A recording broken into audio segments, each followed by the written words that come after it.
When we were kids, the adults would tell us the path we were supposed to take in life. Do well enough in school and you can get into a good college. Do well enough in college and you'll be able to land yourself a decent job, maybe even a great job. After that, it's implied that we're just supposed to work and work until we have enough to retire. I always had a problem with that last part. Working non-stop for companies that don't really care about you in the long run just isn't my cup of tea. So I thought to myself, there has to be a way I can leave my job in 6 months and not drown in debt. And there was. Allow me to paint you a picture. Meet Claire.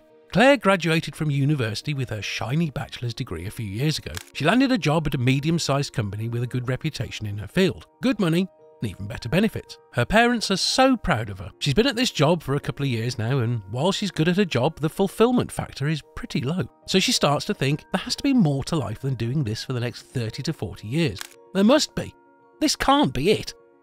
And of course, it wasn't. Lucky for her, the next day was a Saturday, so she had the whole weekend to start some research and put her leave my job plan into action. She found that the most straightforward way for her to leave her job successfully is to start her own business. The possibilities seem to be endless. Affiliate marketing, photography, content creating and copywriting, and those were just the tip of the iceberg. In the end, she chose to focus on editing, more specifically, video editing. She had dabbled in it back in her high school days and she had always found it fun. But she knew that her current level of skill wasn't going to be enough to allow her to leave her job. The next 4 weeks of Claire's life was a crash course on everything she needed to know about video editing. Almost all of her free time went towards her research, which took her to YouTube and some other skill-sharing platforms where she found information to help her sharpen her skills. All that effort was helping her to get to the level where she could charge people for her services, and so she completed step 1 of her Leave My Job plan. Armed with her newly improved editing skills, Claire was feeling pretty confident. But she knew that step 2 of her plan was probably the hardest one, and what would make or break her new business. Getting her name in the right circles would be pretty important to the success of her plan. She knew that advertising wasn't her forte, so she paid an advertising and marketing expert to help her get her name out there.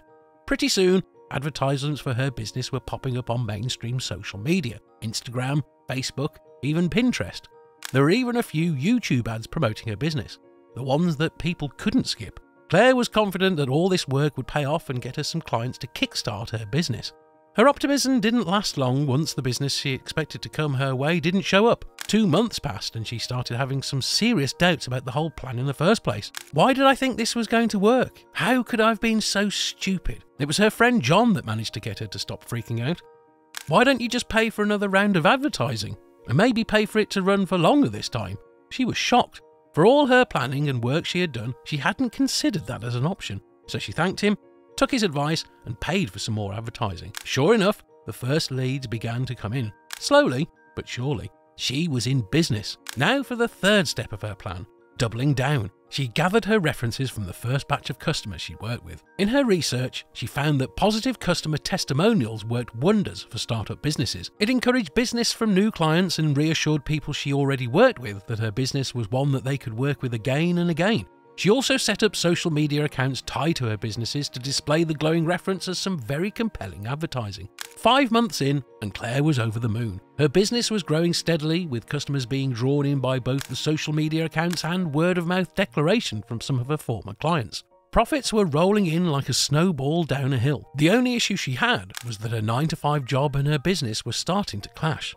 So, after another month of trying, unsuccessfully, to balance both, Claire knew that she had to make a choice very quickly. Believing in her own success, Claire gave her soon-to-be old boss her resignation. After all, she didn't do all that work just to give up on her new business just like that. Her boss was sad to see her go, but wished her all the best. A year passed, and Claire was able to take her foot off the gas thanks to her 2 new employees. She was relieved that she could relax a little and enjoy the fruits of her labour. Looking back, she was so proud of herself for not giving up, and with a little bit of shock, realised that she had turned her life around and left her job in only 6 months. Granted, she had some ups and downs, but persevered and came out the other side stronger.